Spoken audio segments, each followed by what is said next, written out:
right. Good evening, good evening, good evening. We are on another episode of our special series. This is Taught the Tings, and we're talking everything about grief. The series, we named it Navigating Grief. And this evening, we are on the last episode. We said we would do a three-parter, and it's almost bittersweet, Greg. I feel like, we've created a bond here, A and hundred now, percent agreed, and now we're agreed. going to grieve this bond. Yes, Yeah. absolutely. The conversation has, become easier talking to you, and I Yes. hope the audience has also felt that energy as well. Yes. So yes, this we're coming to an end, so it is Yes. definitely a loss. Yes, it's definitely a loss. So tonight we hope to focus on healing, meaning, and moving forward. Growth, identity, and purpose within the bigger context of grief. But before we go into it, let's give a little bit of a recap of what you may have missed if you're just tuning into this episode. In the first episode, we kind of focused on the surface. We were focusing on identifying grief, because there's a difference between grief, the feeling, versus loss, which causes the grief. And so we felt the need to do some definitions for you at the start of the series. So we went through quite the gamut of what grief looks like, what are the different types of losses, and the different ways that people grieve, and all of that. So we kind of set the stage. And then in our second episode, we were talking about living with grief. So actively, um, you know, I feel like we kind of landed in early grief. So the first 2 years of grieving, I felt, Hmm. was kind of the focus of last episode.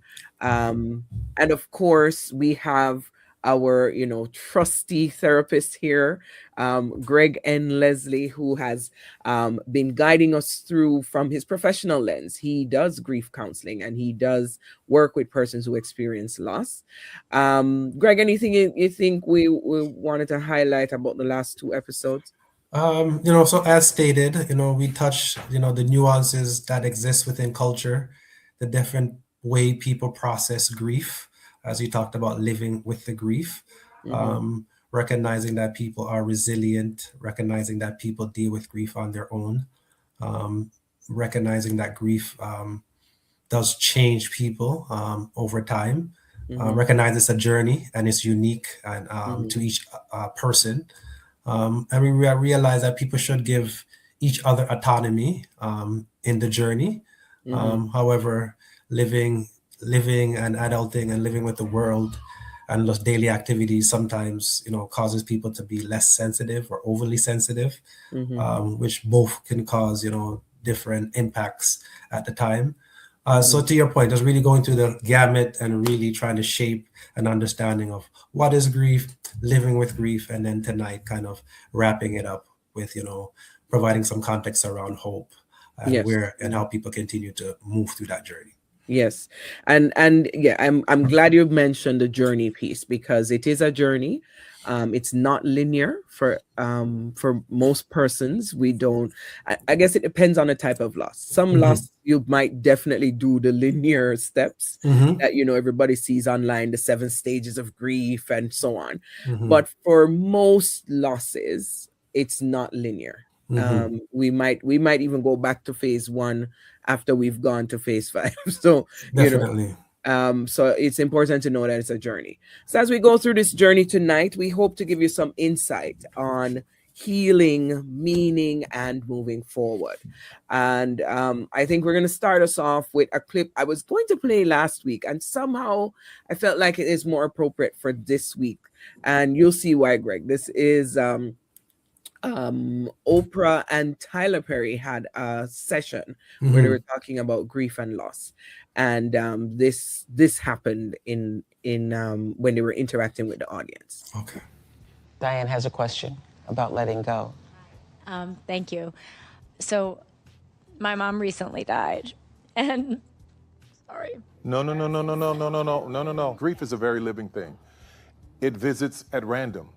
You can't schedule it. You can't. I tried to work it away. I tried to drink it away. I booked myself like crazy. And all it did was wait for me to finish.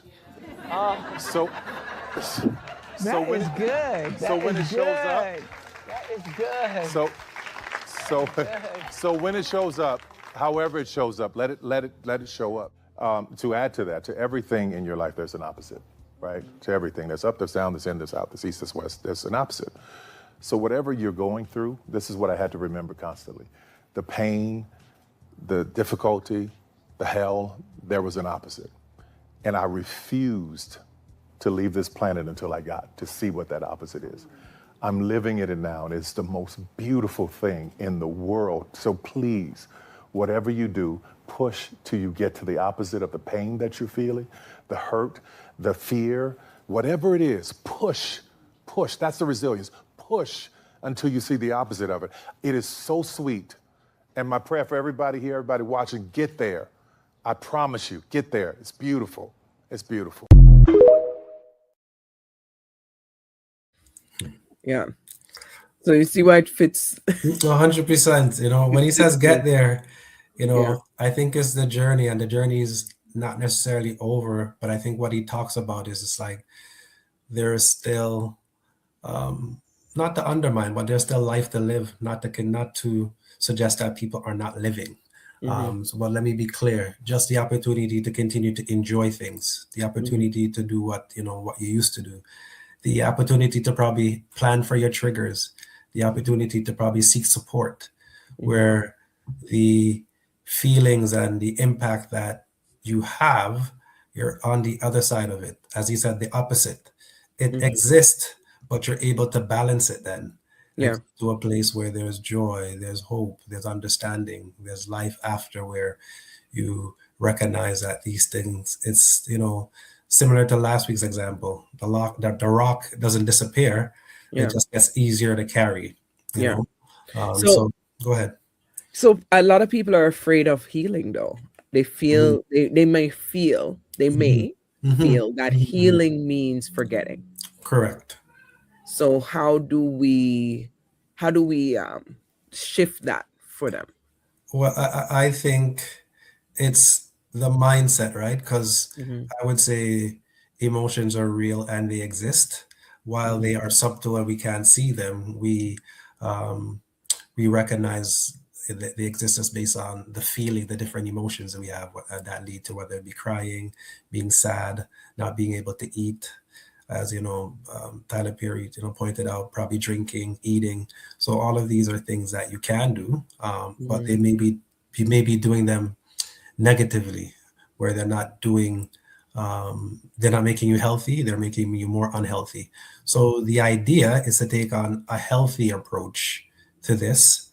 It Mm-hmm. exists, it's real, it's living, it shows up, unexpectedly, and we recognize that it shows up unexpectedly to the triggers. And these, again, as a reminder, these triggers might be things you see, things you hear, things you smell. They might be flashbacks, right? So just being able to get to a point where we're planning for it, where we realize that, yeah, it may come, but when it comes, this is what I might do. I might seek my support person. I Mm-hmm. might have to take a sick day. I might have to just be clear to say, like, I'm not well. This thing just hit me like the rock, like rocks, right? So, and one of the things that make this grief harder, that I should point out, are milestones. If this was a person that you lost, um, was a physical loss through death, then this person once upon a time had a birthday. They probably had an anniversary. There's things that remind you of them. Similarly, holidays, right? Mm-hmm. So these type of things are going to be other monuments that just remind you and keep you in that space. But as they are approaching or as they're coming, you embrace it differently and you plan for it, where um, you probably usually isolate yourself, maybe prepare yourself to be around people during that time, right? Right. Maybe if you're participating in therapy, maybe have a therapy session before, after, and during, just to kind of prepare, like, how you're doing during that time. Maybe during that time, ramp up your self-care, whether it be, through activities or hobbies or interests, really ramp those things up. Again, Tyler Perry pointed out, you can't get lost in distraction, but Mm-hmm. it's to really break those gaps where you're able to think clear, where you're not bombarded and overwhelmed by the feeling of depression that you get as a result of feeling this grief strained, right? Yeah. So I found a tool Mm-hmm. online. You've probably obviously come across this stuff. Mm-hmm. M the MSAM, the Mindful Stress and Anxiety Management folks. Mm-hmm. They have this thing I'll show you. That kind of says there could be a 7-step guide. Mm-hmm. Mm-hmm. So I don't know what's your take on it. If there is a 7-step guide, I am leaning on you to Mm-hmm. tell me if it's so. Could you identify the different So mhm, I'm gonna see if I can find a better way to display it. mhm. So folks can Because, and oftentimes, let me be clear, when people develop theories or approaches, they're just, I would say, guide, unless they're Mhm. evident based through research to say, like, these are the outcomes. I think similar to anything else is just another tool I would suggest to help you through a process, through a process that you're going through. Yeah. So I will read it out for folks. So it's a 7-step guide for recovery from loss. The first step they have is acknowledgement. Mhm, And mhm, under that step, they're saying, you recognize and accept the mhm, reality of the loss. And then the second step they said is exploration. mhm, And I would suggest that exploration would be better helped if you do it with a counselor, right? Right, mhm. Greg? Or someone that's able to be, I would say, honest. I don't think people are not honest, but I think oftentimes a therapist will, gently take you through some of the harder things. I think Mm-hmm. sometimes if it's a friend or family member, um, the tone or the cadence might make it seem harder or harsher. Mm-hmm. However, if it's someone that you trust as being caring unconditionally, then I believe you could talk to a friend or someone close. But I also think that person should refer and defer to a professional always. Mm-hmm. Similarly, here we're not giving advice; we're providing awareness. We're having a conversation so people courageously start talking and thinking about grief in a different way, right? So Mm-hmm. I think it's just important to, again, I would agree with the acknowledgement because we have to always acknowledge something's going on. And I think that's the beginning of always, at any time, dealing with any type of stress. Then Mm-hmm. I think we have to seek support. And then I think we have to find meaning, right? Mm-hmm. I think for me, that's the scale I take people on, as well as looking at the theory of change, just from a behavioral approach. Mm-hmm. Um, the storm will come, but there will be a calm. And for some, uh, speaking generally, the crash out takes a long time to come because we're burning on Mm-hmm. adrenaline, right? So I think it's just important to recognize again where we are on the grief continuum. Mm-hmm. What are the amount of symptoms that we have when we're looking at denial, disbelief, fear, anger, frustration, being cynical, insomnia, a change of appetite. Last week we talked about just change in libido and psychology. So all the physical and psychological things that happen, all the Mm-hmm. behavioral things that happen as a result of grief, kind of the So change comes when we start addressing those things. there are three um steps among here that I found interesting. Mm-hmm. One of the steps says acceptance, Mm-hmm. learning to accept the finality of your loss Mm-hmm. and the range of emotions that comes with it. Mm-hmm. Um, is this a critical step, you think, for I people? I vary um, in my conversation with people about that theme. Mm-hmm. It can be difficult based on, again, the type of loss we're talking about. Mm-hmm. Mm-hmm. Excuse me. If it's a loss that was tragic through violence, Mm-hmm. in my experience, many people don't come to ever accepting that. Yeah. Yeah. Uh, if it's a loss through health, Mm-hmm. um, it could be equally as hard, but there's a realization that that particular illness leads to that outcome. Right. So that makes it, I'm not, again, not minimizing Yes, loss. So yes, this is just yes. an It's just explanation, just for the different audience. types. Yeah, but Yeah, I need to be clear because sometimes people think we're pathologizing these conversations, right? So right, right. just want to be clear that I'm not minimizing it or put it on a hierarchy, just for clarity. Yeah.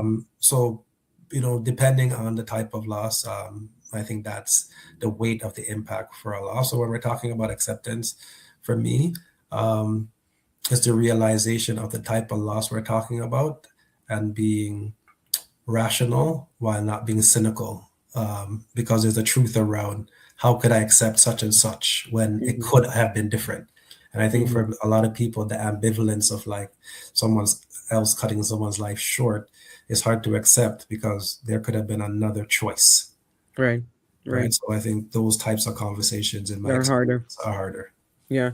The other two words are forgiveness and reconciliation. I'm most intrigued by reconciliation because Okay. Hmm. according to this, it says reconcile with your new reality. Hmm. This doesn't mean forgetting about your Hmm. loss. Hmm. Rather, it's about integrating your loss Hmm. into your life and moving forward, allowing your acceptance of the loss to inform the way. I would agree. I Yeah. think we could find so many analogies to make this true. Mm-hmm. I think a simple one that we could use is just like, if you add um, color to water, it's going to change. It doesn't not make it water anymore. It's just a different color, right? Right. So I think some colors are harder to get out than other, right? So, not to sound, cynical, but, some things are just hard to come out. So I think, I would agree. Sometimes we have to learn to adapt, to pivot, to live with a reality. Um, and sometimes that's a conversation around grieving identity, because I Mm-hmm. once was something that I've now become this, and having to explore that, or to own that, can be create a lot of turbulence for individuals, Mm-hmm. just because of how do we come to this loss? Mm-hmm. Again, giving the example of violence and body image. Um, I may have been grazed by a bullet, but then this bullet hit me in a visible place where people could tell because I have a Mm-hmm. scar, or Mm-hmm. maybe I have a limp, right? So those Mm-hmm. things, for people, are hard to overcome, Mm-hmm. and lead to having to answer questions that they otherwise wouldn't have to. Right. Right. So I think when we think about the losses, it's just like, what's the loss? How did we come here? And is it something that will cause disruption on our journey and change us? Mm-hmm. It very well might. And a lot of people around us understand, because some people would say, I don't know how you overcame or come back from that. Right. And I think that's the resilience, Yeah. where we overcome and find, I wouldn't say new, because we probably always had these purposes, but maybe a sense of urgency to ignite these purposes become far more real, um, just based on the losses that we've had. So you're definitely leading into the next phase of this conversation, which is around identity Hmm. and life after the loss. Um, Most times when we hear people talking about grief, we hear them saying it shaped them, it changed them, Hmm. um, and and a lot of people have been saying you don't go back, like you don't go back to your former self after experiencing great loss, Hmm. especially, or close Hmm. relationship loss, or close familial loss, Hmm. that you're Hmm. forever changed. Hmm. So how does grief change people's sense of identity that you've seen? So you identified it, depending on the kin, the relationship. Normally, not even normally, I would say through normative, a lot of individuals want to be able to live up to a particular value or standard or means, or even carry that person's legacy and or dream. Yeah. Um, so that comes from a lot of different places. That also could come from recognizing that I may have been trending in a particular way, but this loss has changed my trajectory around the purpose around living, and recognizing that life has probably more meaning. Mm-hmm. So while it could be many things, I think a lot of people just are able. I think we're talking about being able to embrace the change and live within the change. You know, Yeah. you just want to be able to um, recognize. I think some people recognize that this life isn't forever. It is not about religion or being religious.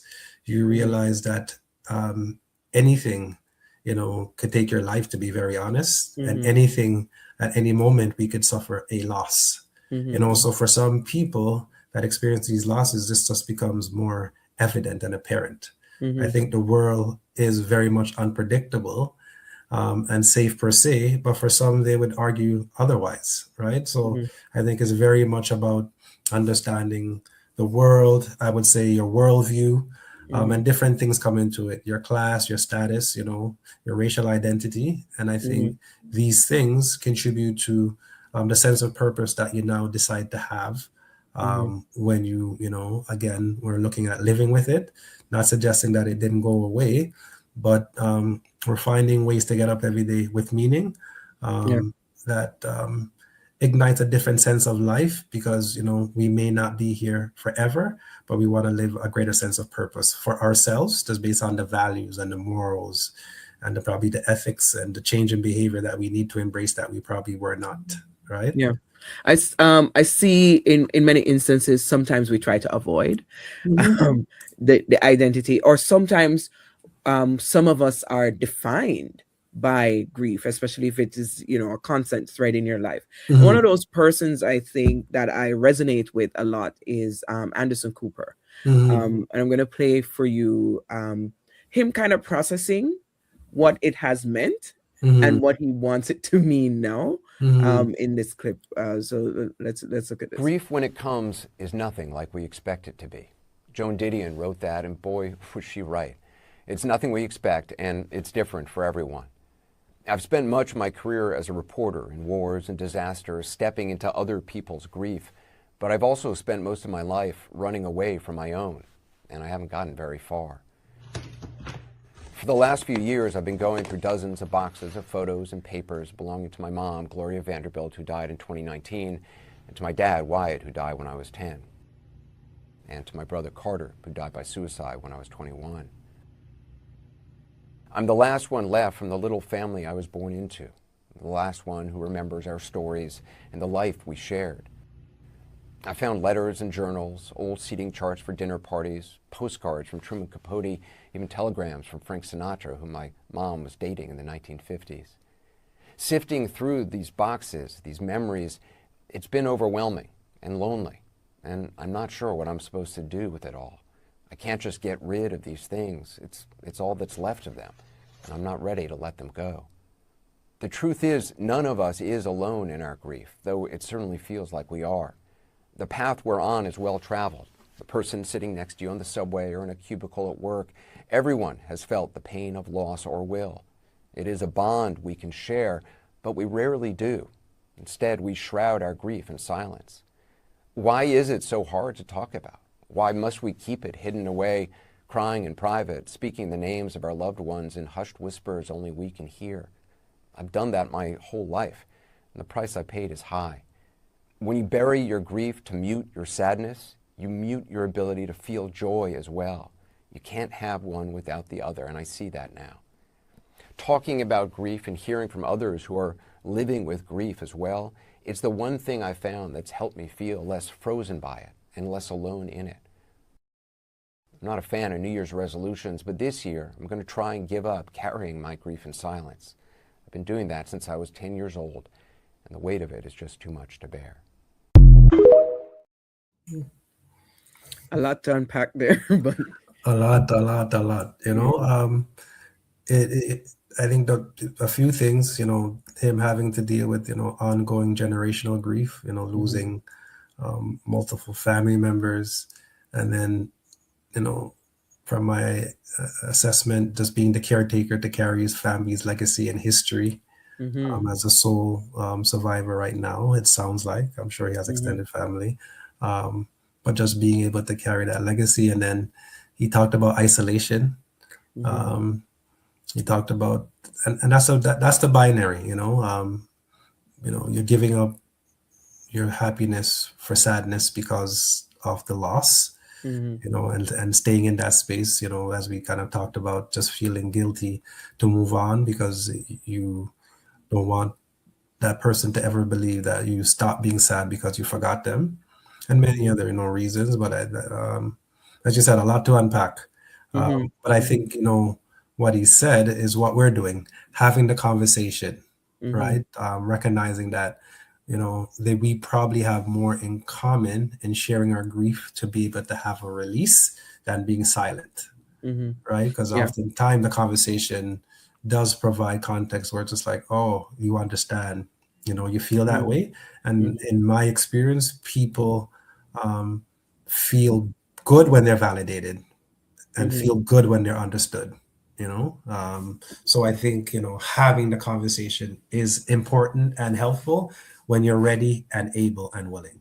Yeah. And in talking about identity and identifying with grief, I Mm-hmm, feel like sometimes we might need to integrate the loss into our story. mm-hmm, And I think he's doing that mm-hmm, in different ways, because I've he has a whole podcast on grieving and stuff. So mm-hmm, mm-hmm, he has found ways to integrate or embrace mm-hmm, the losses in the family. mm-hmm, But for me, what is very clear, mm-hmm, and I hope it has been clear throughout the series, is that grief is the most human thing.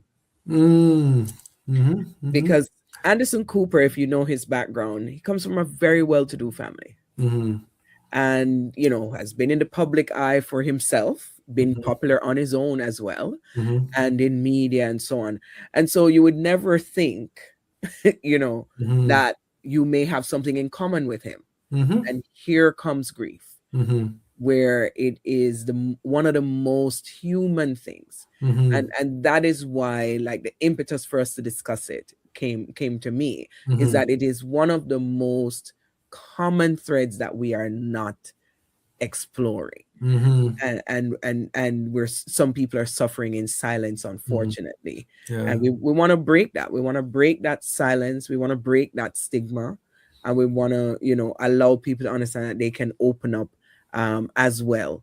Mm-hmm. So I really appreciate him, and also the forum that we've created here. Yeah. So. I think grief falls into that topic similar to mental health. It's Mhm. something that, to your point, through the stigma, through the taboo, through the shame, through the losses, Mhm. um, you know, it's not spoken about because when it does come up, it changes the air, it changes the environment. I Mhm. think there's an automatic, oh, I need to be sad now. Mhm. That Mhm. Mhm. happens when people start to share their grief, right? Mhm. Mhm. I think a part of it is that, but I think when we're able to have a more candid, courageous conversation, that eeriness, that elephant in the room, um, is deflated. It's almost like grief wins because we don't talk about it. Right. It's like the boogeyman. you know let's talk about the reality of is it real. We Mhm. recognize it is. So let's bring it to the forefront so that Mhm. we are less impacted or more comforted. Mhm. So let's talk a little bit about joy, a Hmm. little bit about hope. And again, there's so many binaries. There's survivor's guilt in the midst of all of that. Is it possible to feel joy and grief at the same time? Yes, I would say it's an ebb and flow, right? Because we Yeah. go from, to your point, it's not linear. We might go back and forth, up and down between array of emotions. Where, Mm-hmm. in my experience, when my clients talk to me about joy, for example, they recognize that they start feeling it, but then the awareness comes over. Mm-hmm. That's when I realize, oh, you do have the space to be happy, but at sometimes we choose not to. 'Cause Yeah. sometimes we are in the space where we could be uninhibited and let go and give into the joy, Mm-hmm. but not being guarded and protecting our sadness becomes more important than Mm-hmm. being happy, Mm-hmm. right? So I think being able to live in joy is recognizing that it's going to lead to positive emotions. It's going to give us our dopamine, the serotonin that we need, because we're probably burning too much adrenaline to the fear, the anger, the sadness, Mhm. and just really flipping it. So to your point, it's the binary. How do Mhm. we get to the other side of it and live in it? But I think it has to be, well, as I talked about, the body keeps score. So Mhm. it has to be genuine joy, because you could pretend to be happy, where I think in most cases, and this is probably a real example, in our lives we're performative because we have to go to work, and we probably have to Mhm. show up in all of these spaces. So we're showing up and it's performative, and it seems like we're happy, and no one would ever know that we have this gamut of things in the background that has happened, because every day we show up, we do our job, but then Mhm. one day you just happen to hear, oh, this person has had this loss, and then Mhm. you may have, they may have confided you, and then they tell you that it's not one rock they have in their pocket, they probably have a dozen. They're carrying a bunch, you know. Right? Yeah, so I think a lot of us sometimes, we're performative in our professional and personal lives, because we don't want to share our grief. And I think, Mhm. to me, that's what he's talking about, not being able to have these conversations, because it changes the air, it changes the environment, and it changes the touch point that you might be having with that person at the given time. Yeah, yeah. So how do we say, for instance, the the idea here that people might feel disloyal in being happy, especially, I'll implicate myself, especially Mhm, in family settings mhm, where every person is at a different phase of mhm, dealing with the grief. mhm, So I'll give the example of in my family, one of the losses that we had was during COVID. mhm, And when my uncle passed away, I to this day have not actually processed his passing. I mhm, did his eulogy by Zoom. It felt very unfeeling to me. mhm, And I feel like I haven't had closure. I haven't seen mhm. his grave, all of those things. And my family tried, like we did the Zoom thing, and my brother, was taking the phone around and all that. It just wasn't the same for me. So the disconnect, it sounds like. Such a So, disconnect. So so and I then can I mention one more thing? Yeah, You're also talking about, which we highlighted in the first segment, like the rituals yeah, that we normally have, right? yeah, And the processing. So sorry I interrupted you. yeah, yeah. So I went through the motions, Mm-hmm. but the emotions um have been like staggered. Mm-hmm. So Mm-hmm. there was like the immediate grief, the immediate loss. I got to say goodbye to him the night of his passing. So Mm-hmm. I'm very grateful for that experience, because I didn't get that with anybody else in the family who Right. passed. So I'm very grateful for that experience. But at the same time, I have not fully grieved him. Mm-hmm. Meanwhile, other members of the family who were living there, who they're in a whole other phase of this grief. Mm-hmm. And I felt ways Mm-hmm. sometimes where I'm like, when I speak of him, I don't speak of him with the same amount of sadness I felt. Like Mm-hmm. I was measuring, I was measuring like how do I speak about him to them, Mm-hmm. because they're like still in the throes of early grief when Mm-hmm. I didn't even check into that segment. Like I, Right. like, Yeah, but I you think know, it's like it's what we talked about, the connection, the relationship, and I know it sounds like you have a good connection with this person, hmm but I think there's touch points is where, in my opinion, it's helping you. Let me say it that way, hmm where you talked about your gratefulness and gratitude hmm around. I'm going to say a part of what would be, I would suggest, is your closure. hmm But I think the part that sounds like it's missing is a physical inner interconnection, hmm where it resolve it is where you bring meaning for yourself around what does this loss mean to you, and as yeah, you talked about processing it and unpacking those things, and as you talked about other people are at different places, and I think the other part of it is just like environment. How hmm does grief impact where we are when we hear it? hmm Um, I hmm think for some, similar to yourself, COVID created that void where you guys weren't able to have the regular interaction and rituals and ceremonies, right? Mm-hmm. So Mm-hmm. for those that were physically there, somewhat different for them.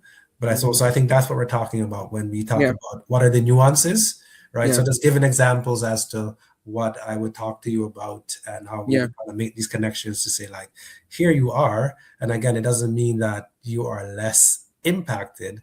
It just means that this one you're processing a bit differently.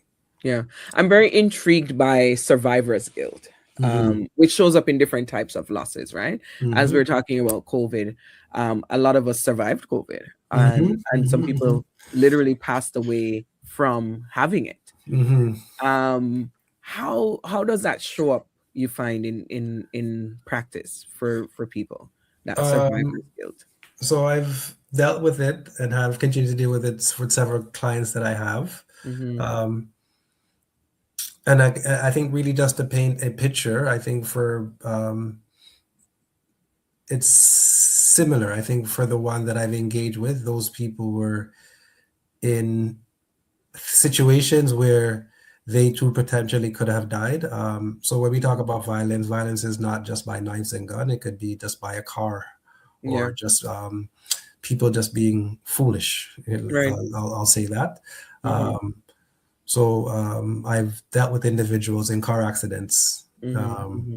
and I think in those situations, the guilt, I would say, not minimizing it on various levels. Mm-hmm. It could depend on where the various people are in their lives compare. So it's the survival's guilt, in my opinion, is very much about comparing. It's not just about, hey, I'm living. It's about comparing the different lives that were impacted during the time of the loss. Mm-hmm. Um, it's about thinking about what life would be like for those people had they continued to live. Um, it's about, depending on if you've had some level of responsibility, claiming and not being able to live through those levels of responsibilities, and kind of taking accountability on that situation. So I think it's a lot of different variables to unpack, Mm-hmm. and oftentimes I coming these clients are coming to me, so I know the why, um, Mm-hmm. and helping them process that is what's hard, because Yeah. they're beating themselves up around the would have, could have, and should have. And I think Yeah. being in that ambivalent space where you cannot answer any of those questions, a lot of time as a therapist, you're just really storing it, and Mm-hmm. then really trying to move that person to a sense of purpose, and recognizing that they could continue to have meaning not only for themselves but the other parties, depending on what happened. Yeah. But I would say it's um, can be daunting and overwhelming, Yeah. because for a lot of people, it's intrusive thoughts are far more bombarding, Yeah. and it's just a replay and a replay and a replay. So by the time you kind of come to a people like myself, it's just really trying to slow down those Mm-hmm. thoughts and being in the here and now, and just really trying to find doing some cognitive behavior therapy around looking at the thoughts, the behaviors, and actions, and trying Mm-hmm. to disrupt some of those Mm-hmm. images and flashbacks Mm-hmm. that are just really bombarding you. And I think oftentimes people are going down a rabbit hole. They're Yeah. feeding these thoughts, feeding these thoughts, feeding these thoughts. So now they're drawn out and exaggerative, right? So you're really trying to have a conversation about the here and now and the reality around what really happened. Mm-hmm. And moving through some hard conversations where accountability um, comes into play, Mm-hmm. Mm-hmm. um, because it might not just be it might be struggling to not ever feeling like you'll be ever forgiven, Mm-hmm. Mm-hmm. right? So I think there's so much at play when we talk about survivors Yeah. again. Yeah. I think a tool that I know you professionals use for sure, and a tool that those of us who want to be supportive of folks in grief can tap into, Hmm. is what David Kessler calls bearing witness. Hmm. So I want to play this clip where he talks about grief must be witnessed. Hmm. I think that can definitely help people on this continuum, as we get to joy. Let's listen to his take. Grief must be witnessed. And so our work, the harder work, is to say, what's it like to sit across from that empty chair, Mom? Tell me what that feels like tonight. Talk to me about it. And here's the thing, for anyone supporting anyone in grief, what they say is going to make you uncomfortable, and you're going to want to fix them. I'm a fixer. Mel, give me 3 problems, I got solutions. I get to grief, and there's no fixing because no one's broken. And it's really important, this idea of just sitting with them.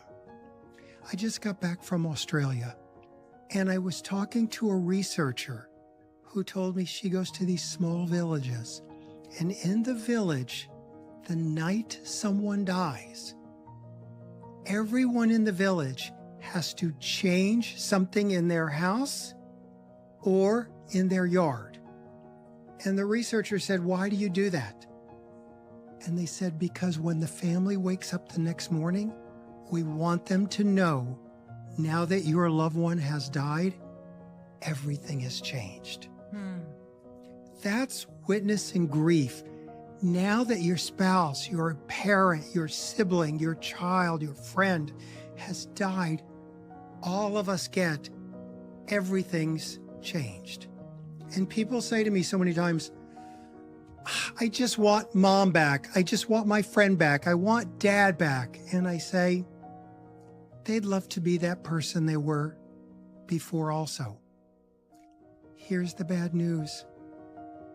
They can't be that person again. We'd have to bring someone back from the dead, and that's beyond our powers. So they've got to accept this different life that they're in. They're not the old them anymore. And you have to accept your friend, your family member, not the old them either. Be with them who they are now. Love them who they are now. Right where they are, even if you think they're doing it wrong, love them. I'm finding him very insightful. Well, I think the key that he talks about, to me, what I hear, it's not just about the person that has a direct impact. It's about all of those people connected to them.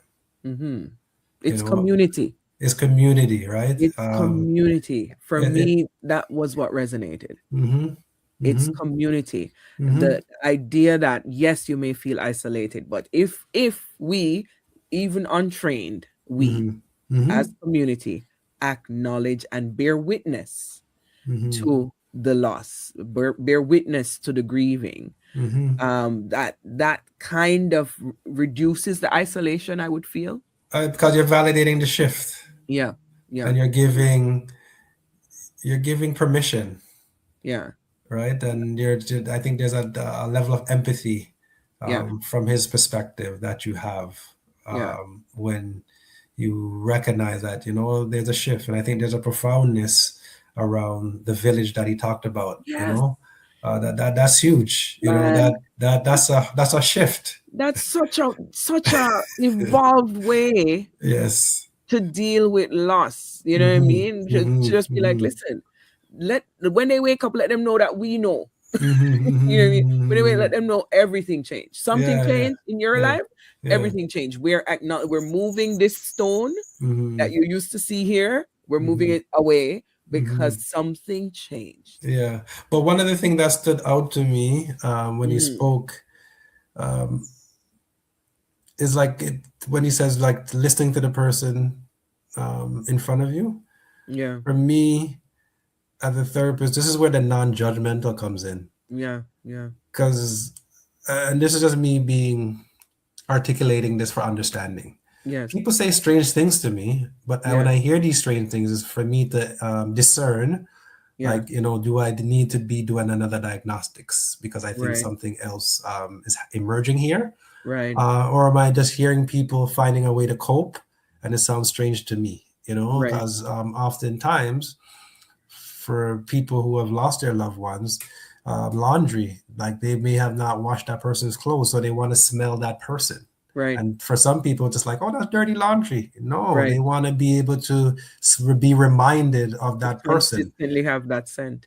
Exactly, right? Yeah. So for some, that might be strange. Right. For some, Yeah. for some persons, just like, you know what, never changing that the person left the room in this space is never going to be changed for their lifetime. It just Right. becomes a shrine, for example. Right. And for Right. some, it's like strange. You never spread the bed since the time since, right? Yeah. So again, just to be able to realize this person is still going to work, they're getting up, taking care of themselves, taking care of their responsibility. But this is where they find their solace. This is where they find their peace. This is where they can kind of continue to hold on. Yeah. So again, some of that I heard as he kind of unpacked, you know, sitting across that person and kind of helping to normalize these behaviors where we would otherwise find strange. Yeah. Well, Right? normalize not just the behavior but the feeling. Mm-hmm. Mm-hmm. Mm-hmm. Because I saw a poem today that says everybody has the empty chair. Mm-hmm. Everybody has an empty chair somewhere, where whether it is a coworker that left, whether it's a coworker that passed, Mm-hmm. whether it is somebody in your household where you used to have 6 people around the dinner table and now you have 5, but everybody at some point has an empty chair moment Mm-hmm. where they have to process. And as you said, their norms are not our norms, and their spectrum is not our spectrum. They're gonna deal with that however they deal with that. Mm-hmm. But in bearing witness, which I think is like a very good advocacy thing, in bearing Mm-hmm. witness to their grief, we sit in a non-judgmental space with That's it. Mm-hmm. And I think, you and know, he let captured it that flow. well. Yeah, yeah. Mm-hmm. Let it flow. As we try to get towards wellness and we try to get towards joy, um what does meaning and legacy look like for some people? How do people turn grief into purpose and Right. advocacy? I think that's the whole memorial, and Hmm. that's the whole, again, saying all the words you said to me. So let's kind of hash it out. That's the whole legacy. That's the whole carrying and keeping that person alive. That's the whole, um, you Yeah, know, we see it in Canada, the Terry Fox run exactly. Great every year. example. Great example. Every year, Mm-hmm. the Terry Fox run. Right? And people are learning about Terry Fox every year, Exactly. I think great right? examples. Another way is for those that have lost people through illness, Mm-hmm, donations, you know, in those mm-hmm, spaces in hospitals, right? mm-hmm, mm-hmm, mm-hmm, Campaigning, mm-hmm, you know, on a smaller level. Having a birthday party, a family birthday party for that person every year, where you're mm-hmm. keeping them alive, you know. So Yeah. it's the joy I, exists. One second, when yeah. you're able to live, because what he talked about as well is not ignoring the emotions. Yo, it hurts and it feels, you know, shitty and frustrating and hard, Mm-hmm, but the embrace and the presence and the mm-hmm, coming of community, that people continue to celebrate in this person's honor, and then seeing everybody, mm-hmm, for a lot of people that brings joy.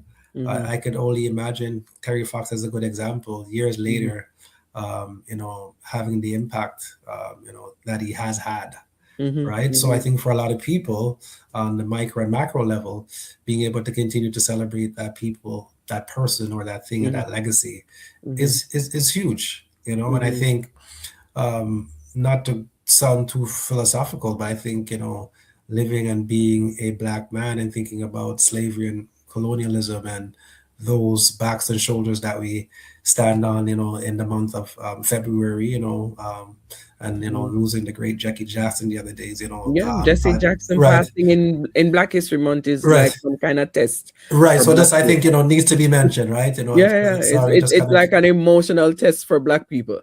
exactly.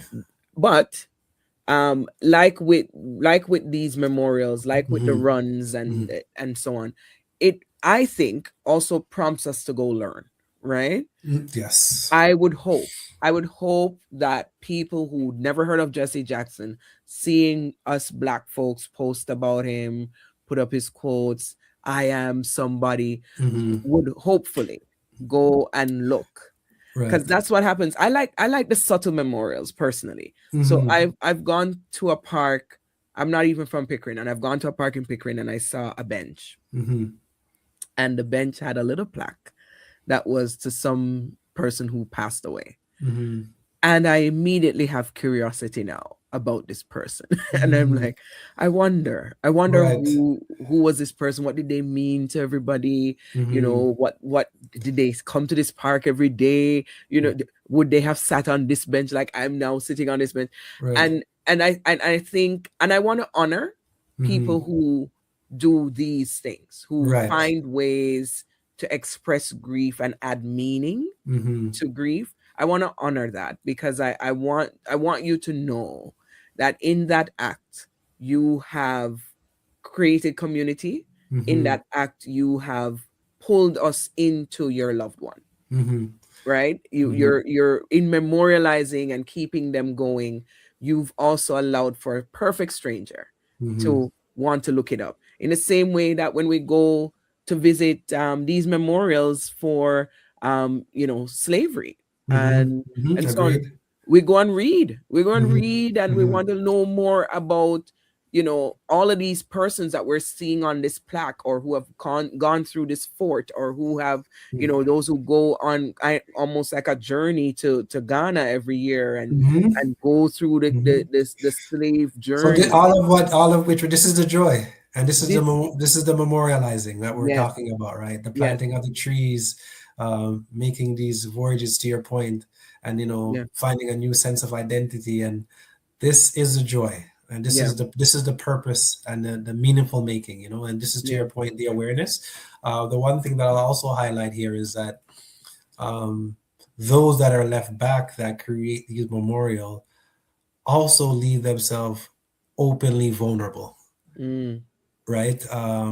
And I think, the onslaught and the overwhelming emotion, I would say is bittersweet, because mm-hmm, they recognize the love of the mm-hmm, memorial that the individual is getting.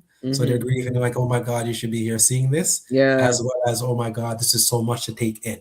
right, Right. right, So I think that should be said, mm-hmm, just in recognizing that it's still taking a lot, mm-hmm, but it's bringing so much more, mm-hmm, mm-hmm, right? So to your point, going and reading and finding out and learning and being curious mm-hmm, um, is super helpful and energizing for mm-hmm. those that develop these initiatives. Yeah. And I also want to position that it doesn't have to be a grand gesture either. Mhm. No, no.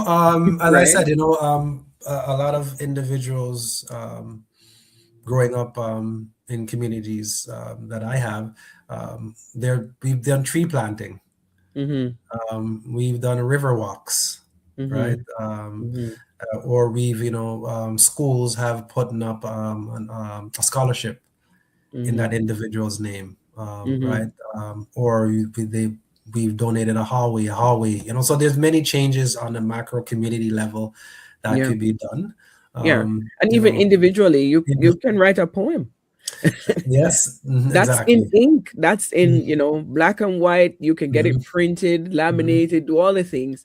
And that's also a part of it. You don't have to do the Terry Fox run. Like we No, probably no, can't, afford it. uh, definitely. Some people get tattoos. Yeah, Some yeah, people take a trip to some place that they never thought they would go, but and that person yeah, wanted to go and share that experience for themselves. yeah. Um, so there's so many ways to continue on the journey and the legacy. And just to be clear, we're not saying, we're talking about forgetting and getting over. We're Mhm, looking at living in the space of coping, carrying the legacy, recognizing that, um, we're working through resilience and working through the varied emotions and impacts that we have. We're mhm, working in reclaiming and claiming our identity and our identity shift. Um, we're being supported, hopefully, by our witnesses and those that recognize and see us continuing now on the journey to be our authentic selves again. mhm. So I think there's a lot at play, Yeah, you know. yeah. And we want to caution that also feeling pressured to do Hmm. to do these things is not a healthy approach either. So we don't Mm-hmm. want you to feel like, oh, I didn't I didn't memorialize. No, no. Mm-hmm. You do what you do on your continuum, on your timeline. Mm-hmm. As I said, it can be grand and it can be simple. I Right. personally like subtle. Mm-hmm. And it doesn't have to be any of those things either. Mm-hmm. You know what I Mm-hmm. mean? People don't Mm-hmm. have to memorialize. People can just go through the And surface. memorializing could be as simple, again, not generalizing it. For some people, they fully void their house of that presence of that person. Hmm. So memorializing could just be keeping up a picture. Yeah. Yeah. Memorializing could be if that person, as an example, played a sport or did an activity, you keep those trophies, Yeah. or those awards up. Yeah. So again, there are many, many ways where, depending in my conversation with my client, one of the things that we talk about when we get to that point is like, let's talk about the person. Yeah. If it was a person that they lost, what did they like? What did they enjoy? What did they used to do? What do you Hmm. think that, what they would have wanted? Hmm. And really trying to help them come up with something that's meaningful for them, Hmm. to honor the person, and to your point, it could probably be none of those things, and something just simple where for them, they just want them to maybe come every year and plant a particular flower on Right. their gravesite, so that it goes from spring to fall type of thing. So there's many, many, many, many ways. Yeah. And just to remind people, you're going to grieve in your own way, Yeah. right? So there are different things where we find and create meaning, Hmm. right? So this might be that unique space that you create that memorializes that person, that's helpful for you to create joy and memory, and legacy Hmm. for Hmm. that individual, right? Yeah. I wanna talk about long-term wellness Mm-hmm. and what it looks like. And I have a clip from a psychiatrist who Mm-hmm. talks about your brain health, Mm-hmm. because it's his position, and you'll Mm-hmm. see. Well, we'll talk about it on the other side. Let's see. Okay, good. The most important thing is don't lose your brain healthy life. It's don't let grief be your excuse to hurt yourself. So admit it, feel it. Like when I lost my dad, I spent a week crying. I mean, I'd purposefully play his voicemails to me and just cry, and I wrote about it. I mean, feel it. But then you have to move beyond if you want to stay healthy. And too many people, they use alcohol or marijuana or bad food as a way to manage their grief. And that's the worst thing to do, because if your brain's not healthy, you won't process it. And I often say with grief, fix sleep first, because if you're not sleeping, then every bad thing will be magnified. And so BrainMD makes something called Put Me to Sleep. I love that. If I have to use medicine, sometimes I use trazodone, which is an antidepressant that also helps with sleep. But it's so important to not lose sight that your brain processes grief, and so you want to keep your brain healthy so it can do its hard work. Right. Agreed. I think we touched that, where I talked about just the importance of sleep, Mm-hmm. because oftentimes that's one of the symptoms to the insomnia, not Mm-hmm. being able to sleep as a Mm-hmm. result of potentially the intrusive thoughts, Mm-hmm. or the flashbacks that you have, and for some people, nightmares, Yeah. So Yeah. just not wanting to sleep Yeah. is important. So brain health, 100% agree. Yeah. So what does long-term wellness look like and feel like? Let's name it. Mm-hmm. As we said, brain health is important. Good sleep is important. So we know that you're on a journey to Mm-hmm. healing. Mm-hmm. That you have corrected the Mm-hmm. sleep. What else? What else I does would say wellness look like? sleep, and I would say for my clients that are not able to sleep as well, I would say even napping, short naps Mm-hmm. are good. I would say a good regimented diet is important. And what I'm talking about is breakfast, lunch, and dinner. If you're not able to have breakfast, lunch, and dinner, like just snack. So just trying to be like your body is that being that's taking, taking on everything. So just like those natural things that you would do, so proper hygiene is important. You're eating, you're sleeping, exercise, movement is important. If you can get it, it doesn't necessarily have to be a gym. You could actively maybe even do the stairs in your home if you're able to, or just walk the living room, the backyard if you do have one. Walking, movement is important. Um, I think a good support system is important. A listening ear is important, as he talked about. Having someone, and me rephrasing it, that's non-judgmental, that you're able to speak and be understood. Um, what else is required? I would say you want to have a routine, Mm-hmm. and that routine is helpful because it helps to stop the gap in a lot of clients that I have. Some of them are not able to go to work for 2 or 3 or 4 years. Um, so just really trying to still find routine, Mm-hmm. right? Because Tyler Perry talked about it well. It just shows up, Yeah. right? And honestly, when you have or doing less, it doesn't mean that you're trying to consume for it to go away. But if Mm-hmm. you're doing enough with intention, you're able to keep it at bay.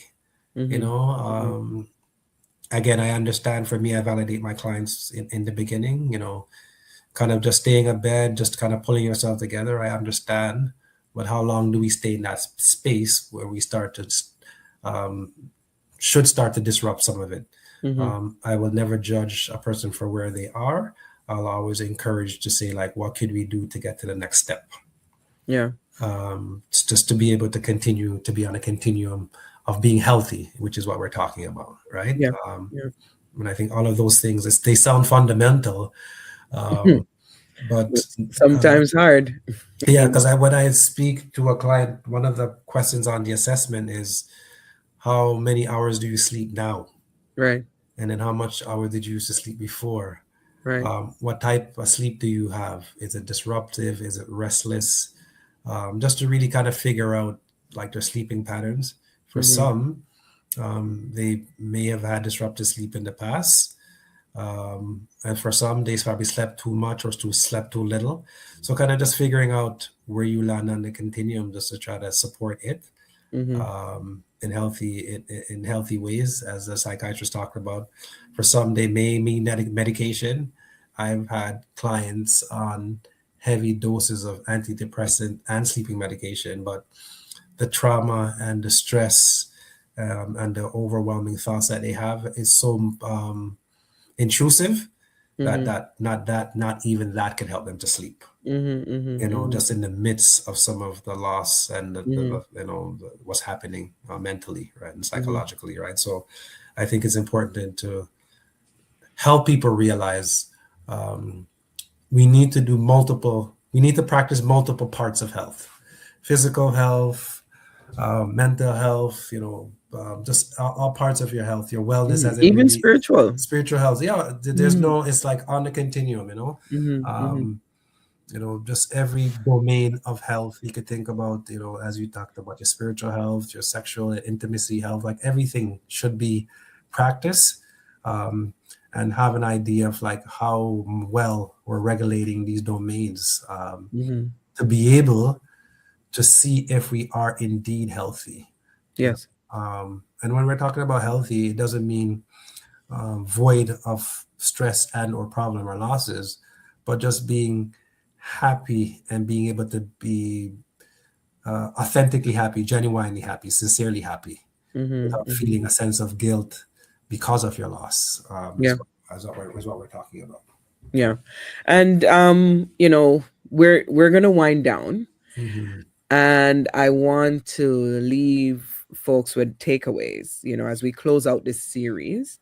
If you want viewers to remember anything from the 3 weeks that they've been with us, any salient point you think that you want to leave them with, and what, what they should remember. I think we said it at the top. One of the Hmm. things that I want them to remember is that it is a journey. Hmm. um but anything you want to leave with them? I would add, we define our grief because we know the weight of grief. Grief is unique. While it is taboo and a lot of stigma is placed on it, it's far more normalized than we discuss it to be. Mm-hmm. Um, Grief leads us with a onslaught of emotions, but being able to recognize what you feel at a given time is helpful in being able to minimize it. And it's also helpful in seeking support if you decide to seek out a professional to say, this is wrong, to be able to get short-term support, long-term support, and really to be able to be validated, Yeah. um, and to support it, also to be supported on your journey. Um, I think other thing takeaways would be like we are resilient more than we think. Mm-hmm. So continue to show up, continue to show up in confronting our griefs, knowing that it might be two steps forward and then one step backward tomorrow, but we're not blaming and or shaming you, Mm-hmm. realizing that what, tomorrow might be better than today, and Mm-hmm. sometimes it might be far more important for us to live in the present, because thinking about too far in the future might be too stressful.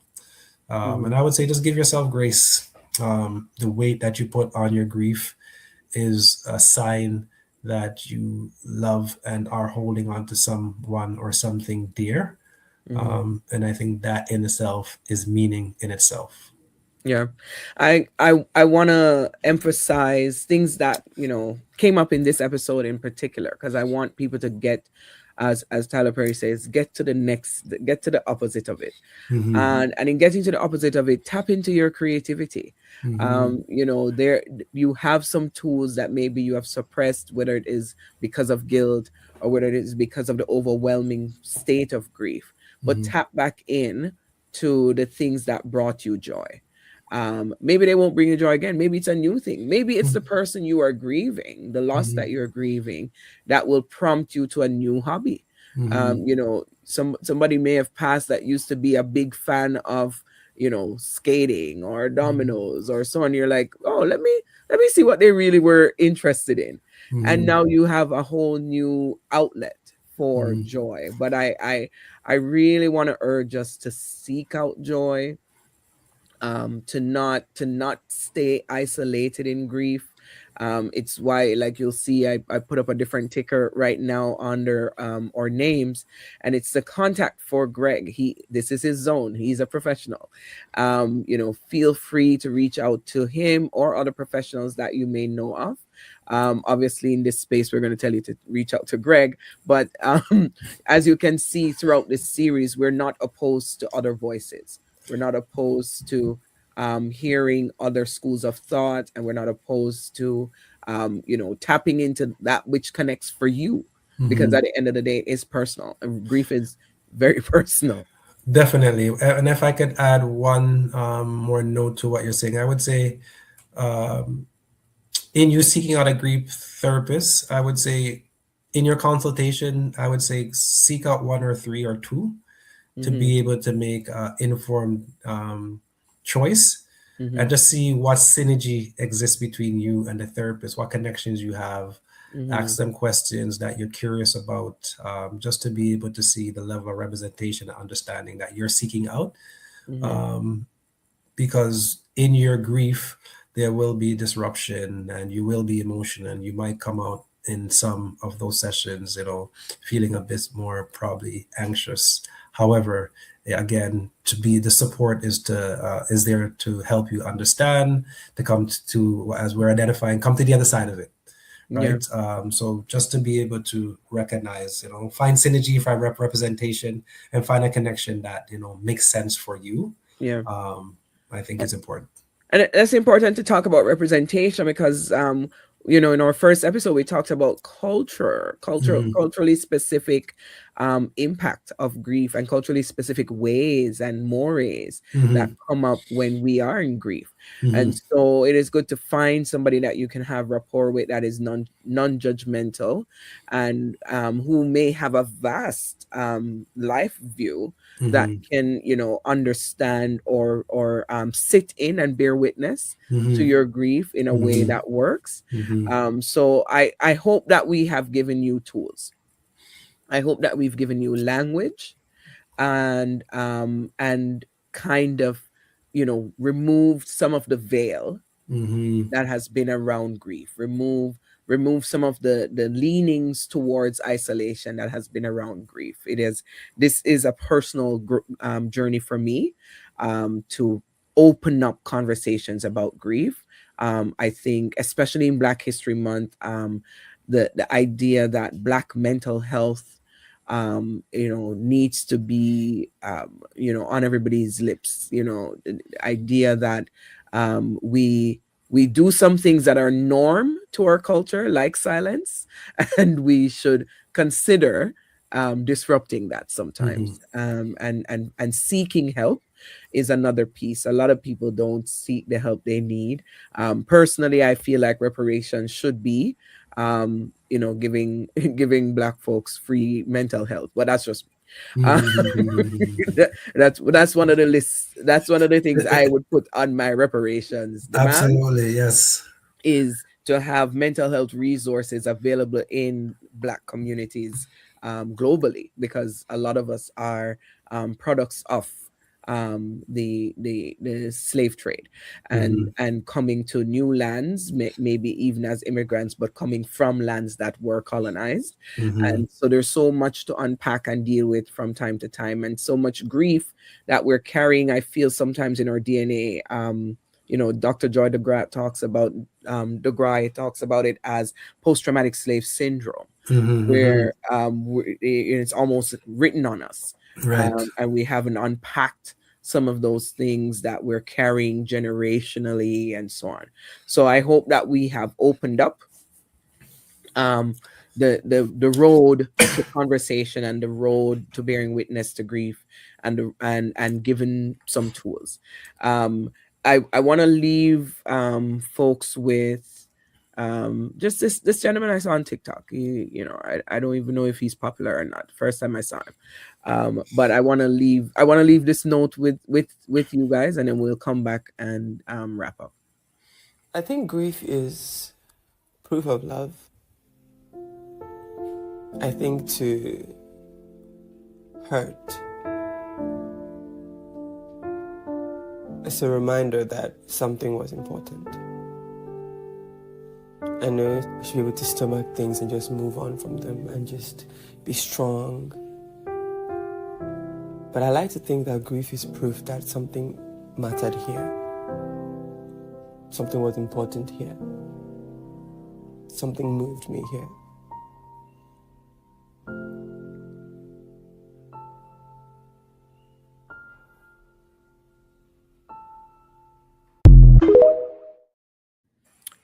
Grief is proof of love. um I want that to be our last word from me, that grief is proof of love. It is the most human thing, next to love. Is the opposite, is the all these feelings and emotions. It is proof that something mattered to you. Mm-hmm. Someone mattered to you. If it's the loss of a job, something mattered to you. But if it's a person, someone mattered here. Mm-hmm. I want that to be my last word. Greg, your last word. I'll end by saying healthy mind, healthy body. Happy are you. Thank you for having me. It was a pleasure. Thank you, Greg, for donating your 3 weeks with us. I, really appreciate the work that you do in our communities, as you continue to work with persons who are impacted by violence. And I thank you for taking the time to be thoughtful and researched and prepared each week to go through this series. And this series now lives on YouTube. where you can access it. Those of you who are just joining and wondering what happened here, this is the last of a three-part series on navigating grief. And tonight we were talking about, the healing going forward.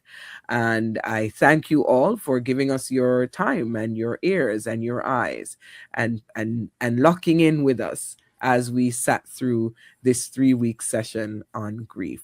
More to come, of course. Greg, you and I will have to connect again in this forum on other topics that are of interest and that you're versed in as well. So thank you, thank you, thank you for the time. Absolutely. Thank you. Likewise, I appreciate it. And we'll definitely stay connected. All right. All right, everyone. Take care. Another Talk the Things under or wrap. And we'll see you on the other side, hopefully.